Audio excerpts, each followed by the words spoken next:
Hello everyone, welcome back to another video. Today on the bench I have one of my own watches, a 19 jewel Shanghai with a Tongji movement produced in July of 1988. This watch was also the second watch I made a video on, which was almost exactly 2 years ago. It's still running perfectly fine, but given it's the 2-year anniversary of the channel, I wanted to revisit this one now that I have a much higher quality camera. I also wanted to buff out a scratch in the crystal. You may not be able to see it right now, but it runs from about 12 to 2.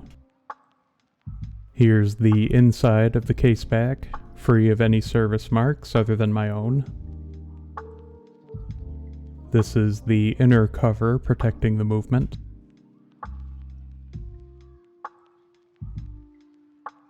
Everything still looks nice and clean. Pushing this small button here will depress the detent lever, allowing the stem to be removed.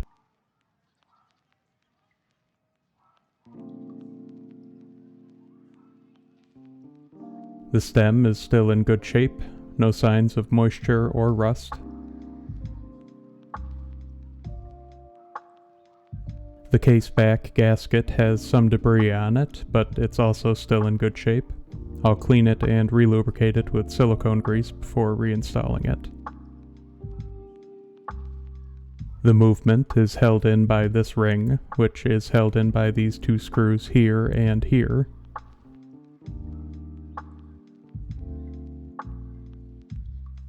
Once these two screws are removed, the spacer ring can just be lifted out.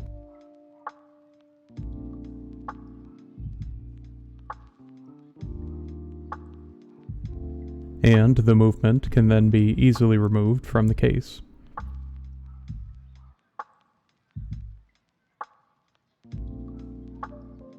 And here's a better look at the scratch in the crystal.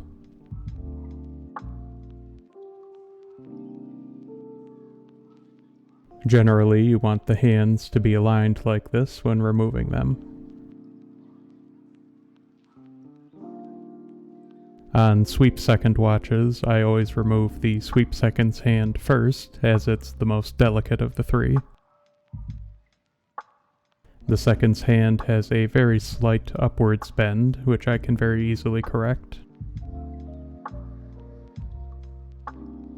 Looks much better now.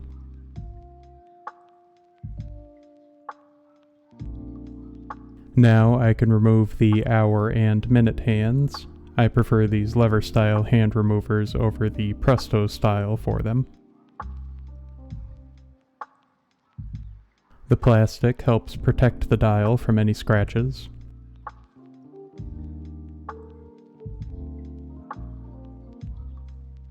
You can see the dial is still in absolutely perfect shape.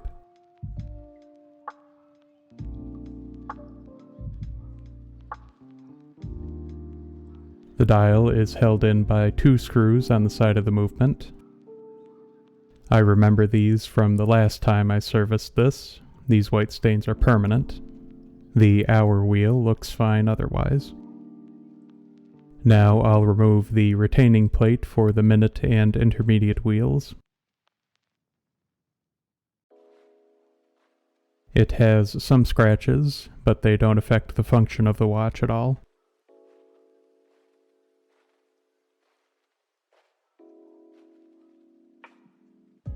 The minute wheel looks good. And the intermediate wheel looks good as well. Next up is the detent spring. A small amount of Rodico can make removing parts like this a lot easier.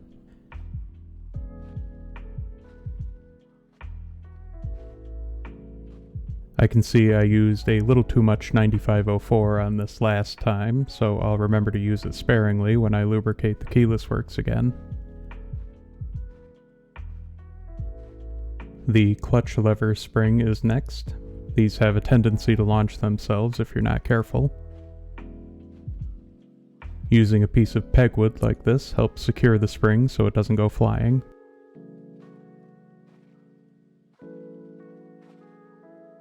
The clutch lever is in good shape. The winding wheel is in excellent shape, with just the right amount of 9504 on the teeth that mesh with the sliding pinion. The sliding pinion is also in excellent shape. The detent lever is in good shape as well.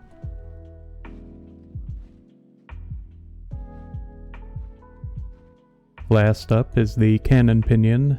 You always want to be extra careful when removing these on a watch with a sweep seconds complication, as the extended pivot for the seconds hand is very easy to bend.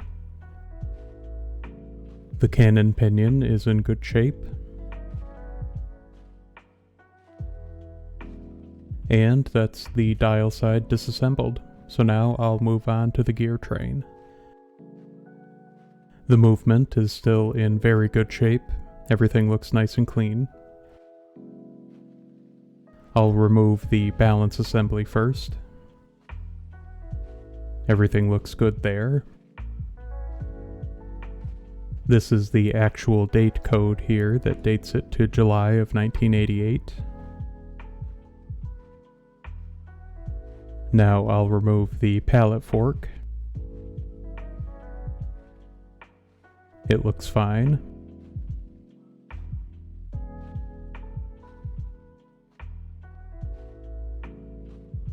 Next are the ratchet and crown wheels. The ratchet wheel is in good shape.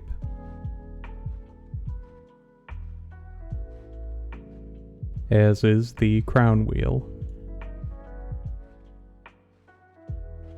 This watch also has a spacer for the crown wheel.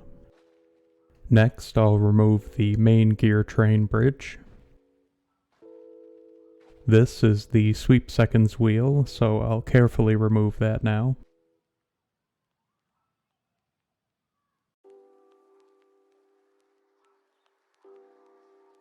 You can imagine how easy it would be to bend the extended pivot. Next is the third wheel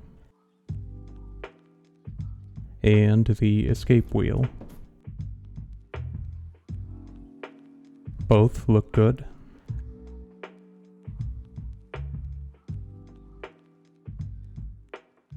Now I'll remove the barrel bridge. I've had a few people ask how the click spring specifically is installed, so I'll put a close-up picture here.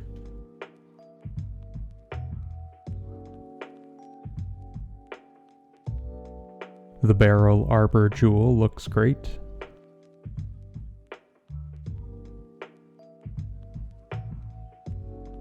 Before I can remove the barrel, I'll need to remove the second wheel's bridge. The second wheel looks great. And the mainspring looks perfectly fine, so I'll reuse it. That's the watch fully disassembled. I'll be back once it's cleaned and ready for lubrication.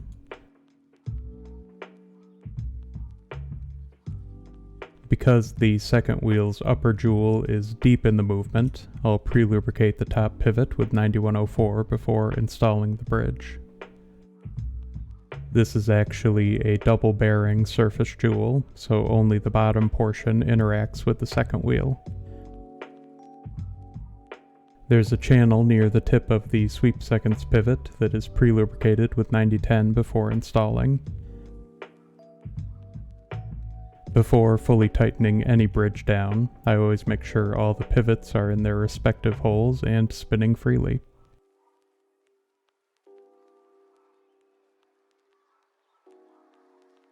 Everything looks good, so I'll fully tighten the screws. Both of the barrel arbor holes get 9104. The crown wheel also gets 9104 on its post. The third wheel gets 9104. And the sweep seconds and escape wheels get 9010. Light pressure on the ratchet wheel will spin the gears, helping the lubricants settle around the pivots.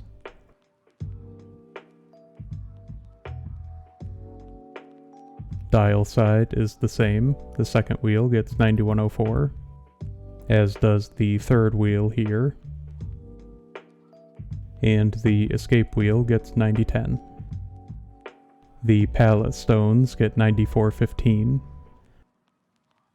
You really only need just enough 9504 to hold the sliding pinion to the winding wheel like this.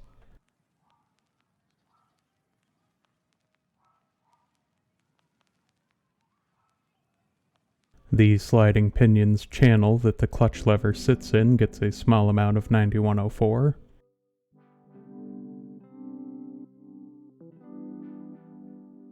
The intermediate wheel's post also gets 9104. I put a small amount of 9504 here for the cannon pinion, and the minute wheel's post gets 9104. Now that the balance is installed, I'll open the shock protection system and remove the capstones.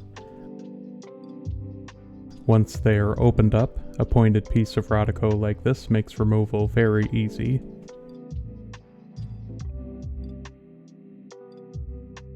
I'll do the same dial side and be back once the watch is cased and ready to go.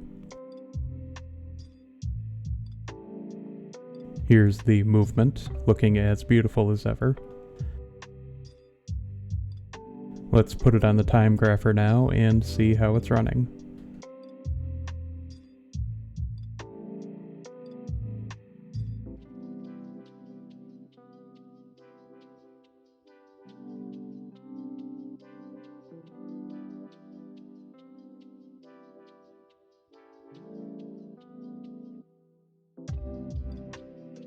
With a total delta of around 11, you can see why they called these the Rolex of China.